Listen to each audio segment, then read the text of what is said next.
Di negeri asing ini, Wintang tidak hanya bertahan, ia berguru kepada Sang Wali Agung, Sunan Kudus, sang pembawa cahaya dari Demak. Dari ilmu hingga iman, ia ditempa untuk menjadi pemimpin. Ia bangkit membangun sebuah desa yang dinamainya Kalinyamat. Di sanalah benih sejarah mulai ditanam.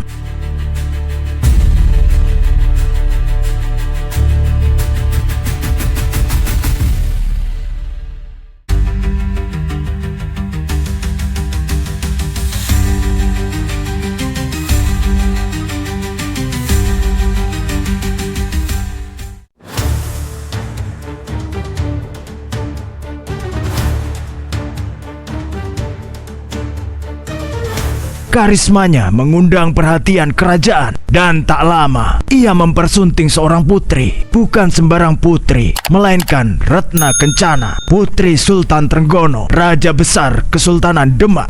Dan Ratna Kencana, ia menjadi Ratu Kalinyamat, penguasa wanita yang kelak ditakuti Portugis dan dikagumi rakyatnya.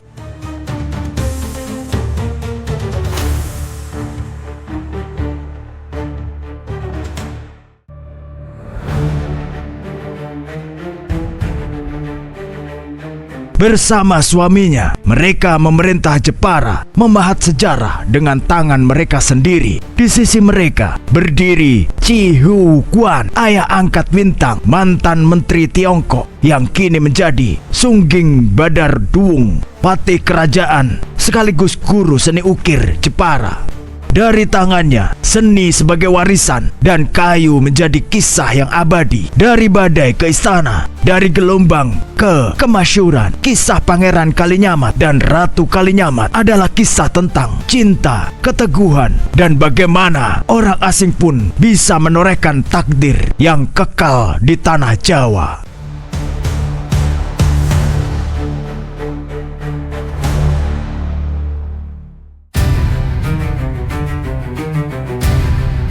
Pada tahun 1549, darah kembali mengalir di tanah suci Kesultanan Demak di tengah perebutan tahta. Pasca wafatnya Sultan Trenggono, pengkhianatan mengintai di balik senyapnya malam. Sunan Prawata, Raja keempat Demak, ditemukan tak bernyawa. Sebuah keris legendaris Kiai Betok milik Sunan Kudus sendiri menancap di tubuhnya. Sebuah pesan sunyi dari sang pembunuh, utusan Arya Penangsang, Adipati Jibang, yang kini menuntut balas dendam darah lama.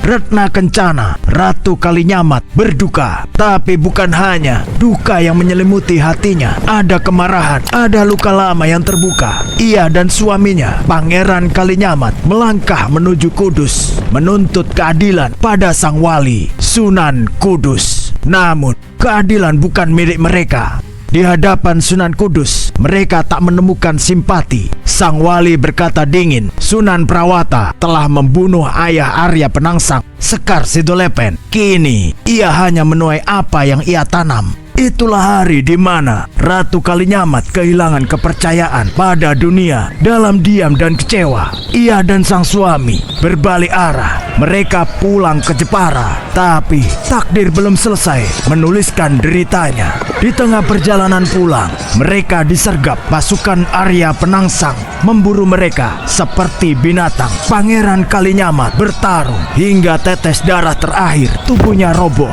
tapi tidak jiwanya. Dengan napas tersengal, ia merambat menyeret tubuhnya ke arah tanah Jepara yang dicintainya. Warga setempat menyebut tanah tempat ajal menjemputnya sebagai perambatan dari kata merambat.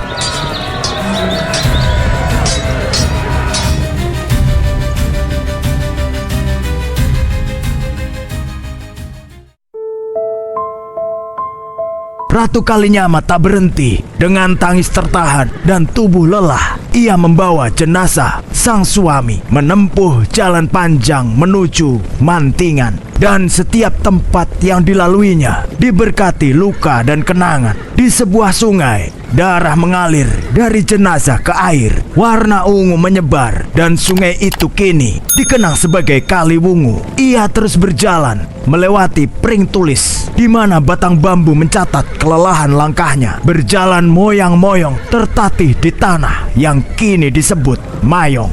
Di Purwogondo, bau kematian mulai menyeruak. Dan akhirnya di antara keheningan dan kenangan ia sampai di Mantingan, tanah akhir bagi cinta dan pengkhianatan.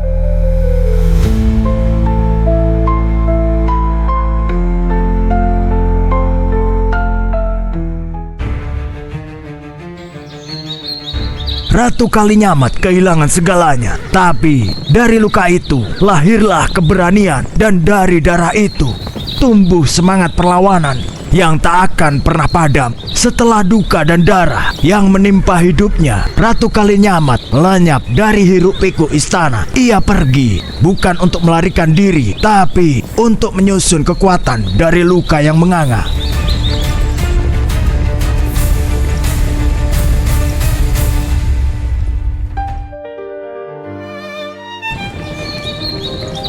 Di puncak bukit Donorojo, di atas batu tua bernama Watu Gilang, sang ratu menjatuhkan sumpah. Sumpah yang bergema tidak hanya di bumi, tapi juga di langit. Ia memilih jalan prihatin, sebuah pertapaan suci. Dalam kisah yang dituturkan dengan bahasa simbol, para pujangga Jawa berkata, Ratu Kalinyamat bertapa telanjang tanpa sehelai kain sampai bisa berkeset kepala Arya Penangsang. Tapi ini bukan kisah tubuh, ini adalah kisah tekad. Ketelanjangan itu adalah tamsil bahwa ia melepaskan segala kemewahan, kehormatan, bahkan martabat sebagai bangsawan demi satu tujuan, menuntut balas atas darah suci suaminya yang telah tumpah.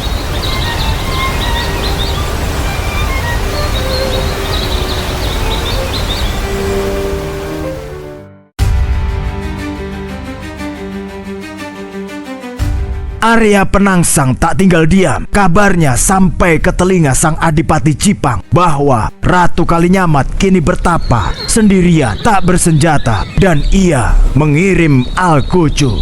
Tapi nasib belum mengizinkan nyawa Ratu Kalinyamat diambil. Dalam gelap malam dan kabut tebal, ia meloloskan diri dari pembantaian yang telah dirancang. Ia berpindah dari satu tempat ke tempat lain, membawa serta sumpahnya dan tekad membara di dadanya.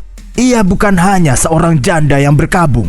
Ia adalah ratu yang sedang membangun kekuatan. Dari air mata, dari kesunyian, dari prihatin yang membakar, Ratu Kalinyamat bersumpah sampai kepala Arya Penangsang menjadi keset di bawah kakinya. Ia tak akan kembali memakai pakaian kemuliaan.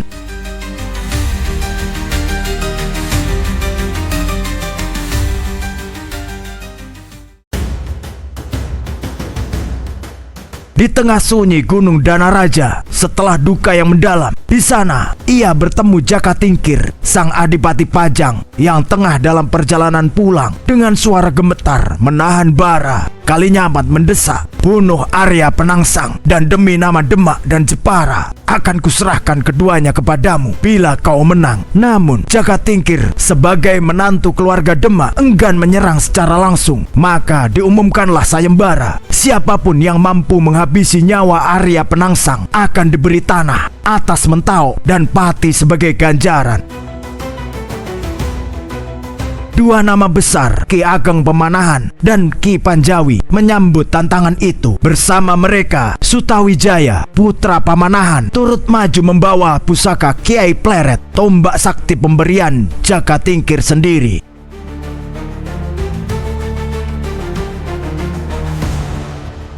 Hari itu di Benteng Jipang, Arya Penangsang hendak berbuka setelah tirakat 40 hari. Namun segalanya berubah saat ia menerima sepucuk surat tantangan dari Hadi Wijaya, dibawa oleh bekas pekatiknya yang telinganya telah dipotong. Menjadi penghinaan paling menyakitkan. Amarahnya meledak meskipun sang adik Arya Mataram mencoba menenangkan.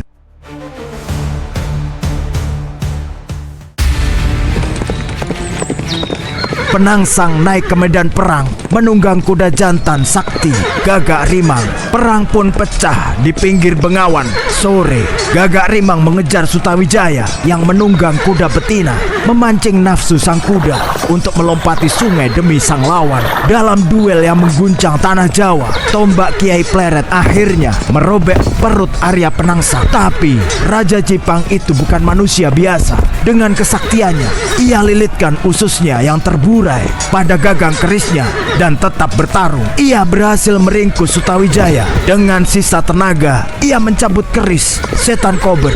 Tapi nasib berkata lain, ususnya sendiri ikut tersayat dan tubuhnya roboh. Sang macan dari Jipang tumbang oleh senjatanya sendiri.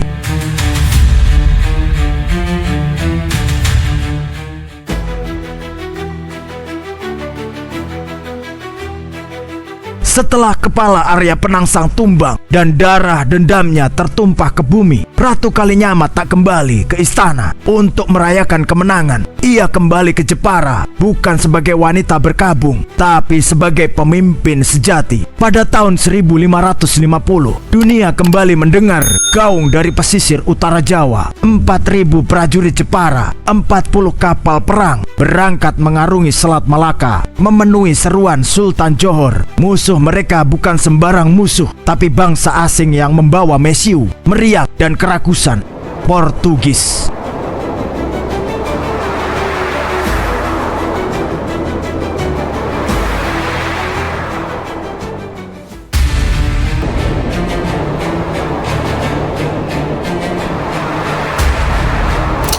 Dari arah utara, pasukan gabungan menyerang kota Malaka. Benteng Portugis diguncang oleh serbuan luar biasa. Jepara dan sekutu Melayu berhasil merangsek masuk. Sebagian Malaka jatuh ke tangan mereka.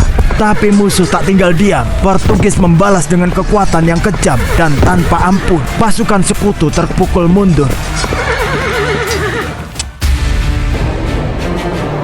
Badai datang dari langit. 2 kapal Jepara terdampar kembali ke Malaka, menjadi santapan terakhir bagi Portugis yang kejam. Dari ribuan prajurit yang dikirim, tak sampai separuh yang kembali ke tanah Jawa. Tapi Ratu Kalinyamat tak pernah jera.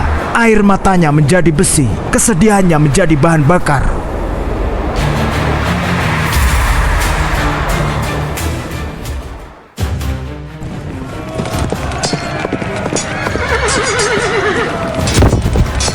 Pada tahun 1565, kali ini suara tangisan datang dari timur, dari Hitu, dari tanah Ambon. Bangsa Portugis sekali lagi menebar kekacauan, bersekutu dengan kaum Hatife untuk memperkuat cengkeramannya. Dan sang Ratu Jepara menjawab, seorang wanita yang lebih tangguh dari ribuan prajurit, yang memimpin bukan demi kekuasaan, tapi demi kemerdekaan.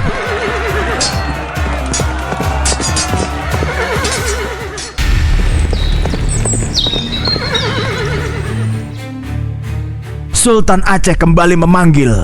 Kali ini bukan kepada Demak, tapi kepada Ratu Kalinyamat. Dan sang ratu menjawab, 300 kapal, 15.000 prajurit berlayar menembus badai menuju benteng musuh yang pernah menumpahkan darah saudaranya.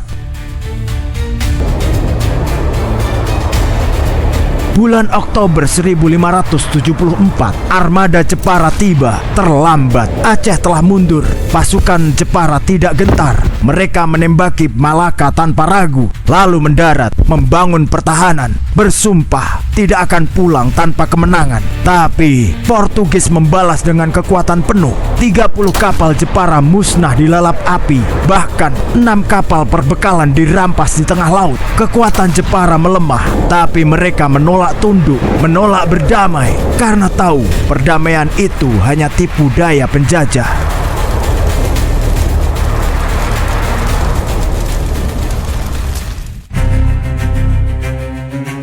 Akhirnya, Ratu Kalinyamat memerintahkan mundur. Dari 15.000 prajurit yang dikirim, hanya sepertiga yang kembali memeluk tanah ibu. Namun, sejarah tak hanya menulis tentang kekalahan. Bangsa Portugis mencatat dengan kagum, Rainha de Japara, Senhora Poderosa, Erika de Krangide Dame, Ratu Jepara, wanita kaya dan berkuasa, seorang perempuan pemberani. Terima kasih telah menyaksikan video ini. Jika Anda menikmati kisah sejarah yang mendalam dan penuh makna, jangan lupa like, subscribe, dan tekan tombol lonceng agar tidak ketinggalan video menarik lainnya. Sampai jumpa di video berikutnya.